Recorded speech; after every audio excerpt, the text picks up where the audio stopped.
Tonight, actually, B'ezrat Hashem, we're going to be finishing the first section of Mesilas Yesharim, the section which is to do with the midot, which are called sidkut, which we have the word tzaddik, which is basically what is a tzaddik? Who is a tzaddik? Somebody who does what it says in the Shulchan Aruch.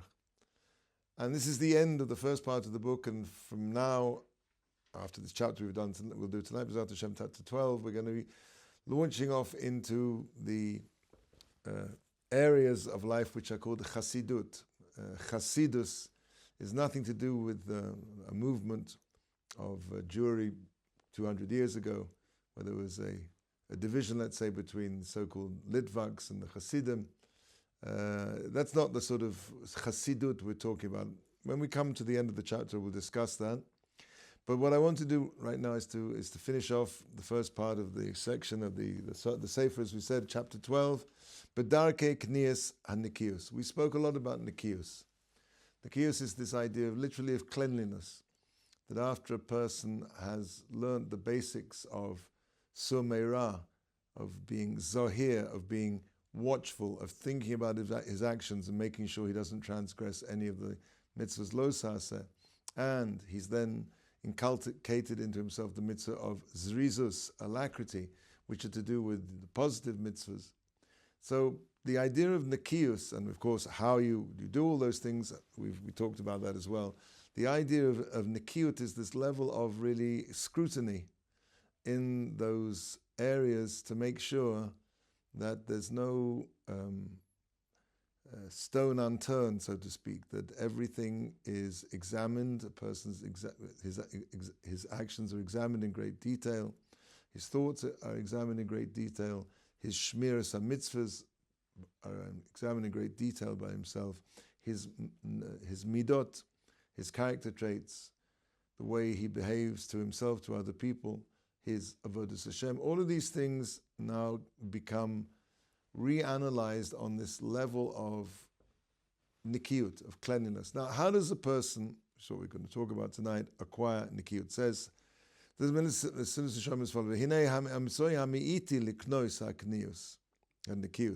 true way. Now, when he says true, it means that's the only way. The only way of acquiring nikiut. Who hasmada hakriya b'divrei chamim zal, is to read Chazal, to learn Chazal. Im b'inyonei halachos, whether we're talking about... now, of course, we're not just talking about learning them for the first time. It means a constant revision and review. Whether we're talking about Chazal when they speak about the halachos, or when they talk about musarim, character development, character traits, behavior, human behavior. Once a person's already understood the necessity that he has to be a noki. Why does he have to be a noki? As we said before, you see on bottles of orange juice, 99% pure. So 99% pure is like saying it's not pure, because pure by definition is something which is totally pure. Something which is only 99% pure can't be called pure. I don't know what you call it, but purity means to be that there is no area, there's no wiggle room for anything less. So a person has to, once he understands the obligation, the truth, the obligation the person has to be noki, to clean himself out completely, to examine everything he does. And the necessity for that, as we said before, because really a person, if he doesn't finish the job, now I'm not going to say he's done nothing, but he basically hasn't really achieved what he's capable of. Hisig has zihirus, vazrizos, after once he's achieved zihirus, watchfulness, being careful not to transgress the Torah's negative commandments, vazrizos, and alacrity, making sure that he's always goes forward and does the mitzvahs as they come to his hand, or as we discussed in various ways that the mitzvah presents itself to a person. And to the extent that he's already acquired these, and and distance himself from those things which will keep him distant from them, meaning he's already examined those things, the ways he acquires these attributes, and he's identified those things which are going to keep him, which are going to distance him from getting to that target. He knows these. He knows those. Hine lo yish'aru loi ata ikuvim liknos hanikius ela yedias hadikdukim asher b'mitzvos kedei sheyuchal lehizar b'kulam. It's having a very interesting idea. Once a person has inculcated into himself the necessity to be a Noki, and he understands that there's no real, on this level anyway, perfection without him becoming a Noki. It's not just enough to be a Zoya, but he has to be a Noki. Has to be not just enough for him to be watchful, not to transgress the Torah's mitzvahs, but he has to be clean in every way possible that he can from transgressing them. And he's also examined what his obligations are, the positive mitzvahs. And he's developed the zeal, the alacrity, to go forward and always do the mitzvahs when he can. Once he's done that, so the idea of Nikius is that, of course, in order to perform these things to the nth degree, to the perfection that's possible for a human being, he has to have knowledge. He has to understand in every aspect, and we're going to speak about that now, whether that be mitzvahs lo saseh. He has to understand what it is, could be that because of lack of knowledge, not through a lack of desire, or a lack of willingness, or a lacking of commitment, but merely through a sheer lack of knowledge of to what extent the Torah demands in this particular area, this particular mitzvah, how far this mitzvah goes. If he doesn't know that, then clearly he can't be a Noki. Why? Because unwittingly, he will find himself having transgressed the mitzvah. And similarly, the other way around, in terms of a positive mitzvah, he doesn't know how far, let's say, Kibud al V'aim goes. He hasn't studied the subject. He hasn't studied Shabbos clearly. And Chovetz Chaim said very clearly that a person who isn't constantly involved in learning Shmira Shabbos will inevitably break a rule, a law of keeping Shabbos. Shabbos is very complex, very extensive. So to be a Noki requires that a person constantly reviews and again to make sure that his understanding of the performance of the mitzvah is to the deepest possible level.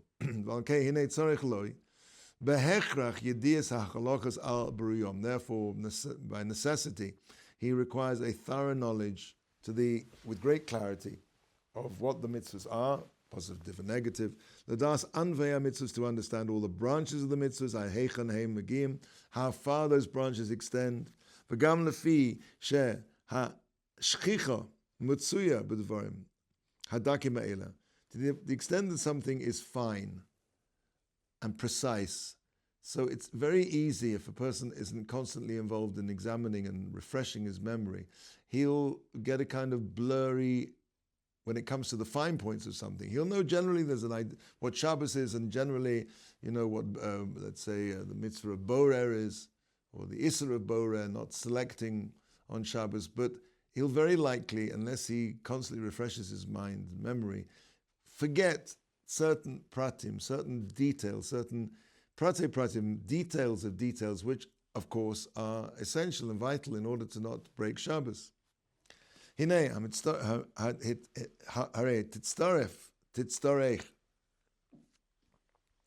person needs to have a constancy, a hasmada, in the learning, the reading of Sfarim, books, which clarify these fine points, these super fine points, in order that b'sichlo, that they're clear in his mind and in his memory. V'oz vada, and then certainly she is oire l'kayamam. Then he will certainly be awakened to keep them because he understands more and more what's involved in them. Now, this idea of precision in mitzvahs is something that sometimes people find very difficult to understand. What does it really matter? I remember somebody saying to me once, Rabbi, I really can't believe that God cares whether I put my right shoe on before my left or my left before my right, and whether I tie up the right shoe before the left or the left. Why do we need all these, super duper, super fine precision? And the answer is quite simply, is that every activity that a person finds himself in life must axiomatically have the potential to either raise him up, raise the world with him, or the reverse. It would be, as Rav Schiller once said, to accuse the Ribono Shel Olam, the creator of the world, of tremendous sloppiness, chas v'chalila. If there are just vast grey areas in life which really had no importance one way or the other. If Hashem created the world, and He created the entire world for one reason, which was to reveal His glory, so to speak, and that is done by the Jewish people performing the mitzvahs, then it must be that if there's something called a right foot and a left foot, then it must be that there's a proper way to put your shoes on those feet. The thing is, we tend to, I think I mentioned this once before, we tend to look at the world the way the world is, and then Hashem, so to speak, gave us the mitzvahs to cope with the world. It's not true. Hashem looked into the Torah and created the world. The world is merely a reflection of a spiritual reality, and that spiritual reality could have been anything Hashem wanted it to be. Dahainu, for example, let's take the mitzvah of kibbud av v'em. A person might think, well, person has parents and he has to respect them, he has to honor them. Not true. Because there's a mitzvah in the Torah of kibbud av v'em, Hashem created parents in order for us to fulfill the mitzvah. Now this is very, counterintuitive, but it all comes from a worldview of seeing what is and understanding, therefore, that everything is really enthralled to what is. But that's not true. Nothing needs to be unless Hashem wanted it to be that way. And therefore, if this particular thing exists in my life, if there's such a thing called a right foot and a right shoe, it must be that there's a way that I can put on my shoe, and I can put on in such a way that creates a positive energy in this world by doing the mitzvah. There's a mitzvah to put your right shoe on before your left. Now, why that is, of course, goes into deeper Kabbalistic understanding. But the basic idea is clear. Theoretically, it would have been possible to create man as a single cell, self-replicating organism. We don't really need parents. I'm sure Hashem could have found a way in order to have a human race without parents. So what? It was supposed to be that way. Say it again? I think originally it was sort of supposed to be that way. Oh, yes? And then Hashem separated Adam. In Achanami. That's true. There's a medrash about that. Hashem created them as one. That's true. But the point I want to bring out is that everything which is doesn't have to be. It's only because Hashem wants it to be that way. And therefore every part of our life has, to the extent that existence is precise, so the mitzvahs which obtain to it also precise. And for a person to be a noki, he has to have the knowledge and the input and the constant attention to these details, which, if were not for that, he would tend to forget. He wouldn't forget there's something called Shabbos. But the details of Shabbos, for sure, unless he's constantly learning Shabbos, he will forget them, without a doubt. Okay. Similarly, we talked about the precision which is required for mitzvahs. Similarly, v'chein be'inyan hamidos, character traits. Not really character traits. Midos means the way you behave, the way that a person should be kind, he shouldn't be selfish, he shouldn't be a balgaiva, shouldn't be conceited, shouldn't be lustful. All of these areas of the human personality, which we've talked about in previous weeks. It's muchrachas, it's essential. It demands a muchrachas lo kriyas mamre hamusa, to learn, as we are now doing, musas for him. And of course, as he says in the beginning, learning a musas for a sefer doesn't mean that you just flick through it. It means you go over it and over it and over it, because the way to learn Musa, and in a way which will inspire you and affect you, is to constantly go over and over these same ideas, and to think about them and to go over them and constantly read them. whether those be the Musafodim of the Kadmonim, of the early rabbis, or the Achronim, or the later ones, Kipamim rabbis, afilu acha shikra ha'odam ba'atzmo lios, shiyikba, even though a person has already decided, he's fixed it in his target, his eyes on the fact that he wants to be from those, amongst those are the medakdekim, who are precise, hanikim, and are clean in the sense that their performance as people, as Rav Volby once said, a Jew is a professional human being. They've become professionals at life in every way, in their avodas Hashem, in their relationship with other people and with themselves. Even that a person may have understood very clearly that that's what he wants to be, and that's the only way that it makes sense that a person should be. Ev shalo shi'asham b'protim. As I said before, it's very possible that he can make a mistake and cause a sin in the details. Mipnei shalo higia liyidiyos behem, because he never got to understand those things. He's talking about the relationship of Musa, of to what extent a person has to refine his character traits. It's not just enough that a person doesn't sit down and wolf large amounts of super kosher meat, as right the Ramban says, right, Kedoshim too is going to be speaking about that.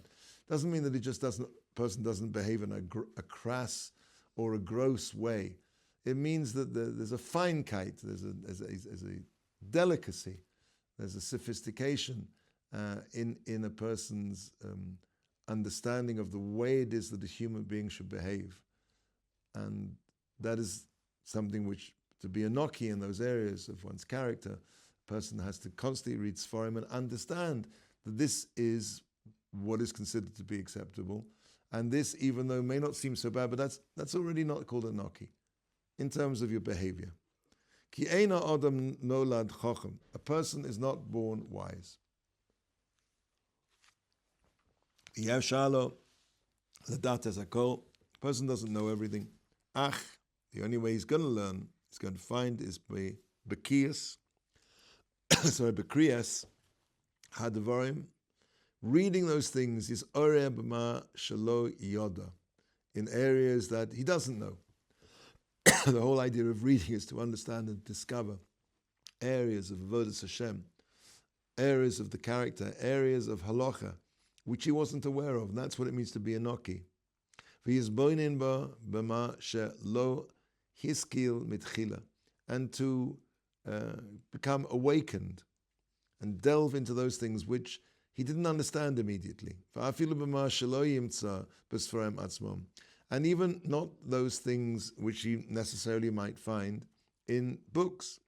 Kibios, sichlo, ne'or al hadova, holech umashkech al kol atztodim, umamsi inyonim chadoshim mimekor ha'emes.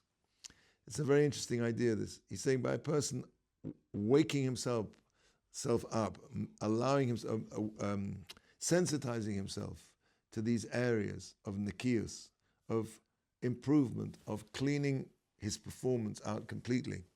So he will be able to take that and he'll be able to extrapolate that further than what he read in books.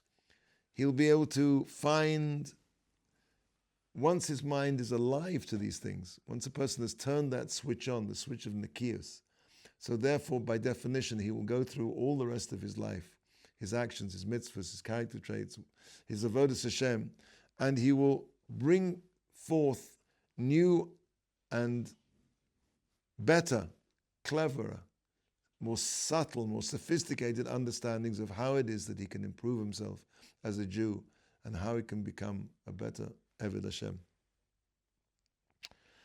V'omnom mafsidei hamida hazos. So what takes away a person away from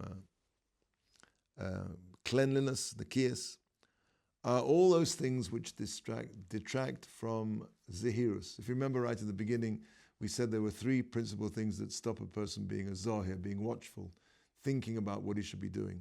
One is tirda, tirda, how do you say, being overly preoccupied in this world, keeping one's nose to the grindstone, as Paro did in Mitzrayim. The hallmark of all repressive regimes is to keep people very busy. if you work them so hard that their minds can't think about anything else, they're less likely to rebel. So the Yetzer Hara wants to keep a person busy, morgen, from day to night, doing stuff, do this, and you won't have a chance to think. So that's the thing that detracts a person from being a zohir, and similarly, a little bit detracts a person from being a noki. The second thing is schok velotzon, scoffing and mockery, to look at things and to take the value out of them. There was an English writer who once said a cynic is somebody who knows the price of everything and the value of nothing. To make things small, to make big things small, to scoff. One good, clever joke at the end of the mashgichs, Musa Shmuz, where you got all fired up about it, and somebody comes along and says a nice joke, the whole thing collapses like a balloon. So a person has to be very wary of schok, laughter, scoffing. And the third thing is bad company. All of those three aspects, which remove a person from being a zoya, also will for sure remove a person from being a noki for the same reasons.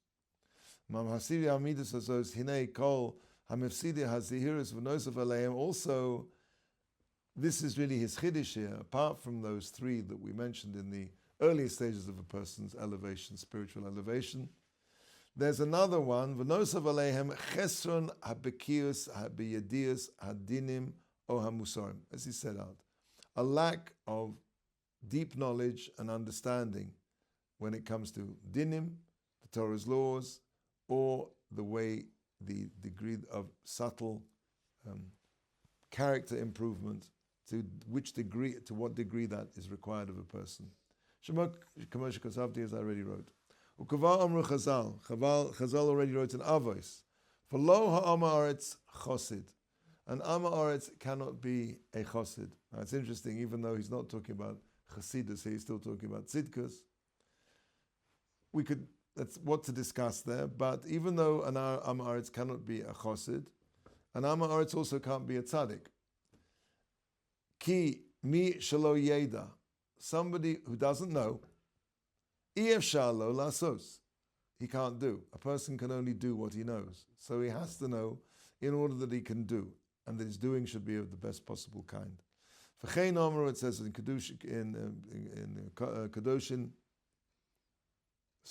Kedushin, Talmud Godel Shemevi Lidei Masa. Learning is great because it brings to the hands of action. But of course, a person can't act, as that's his point, without him being able to, without knowledge.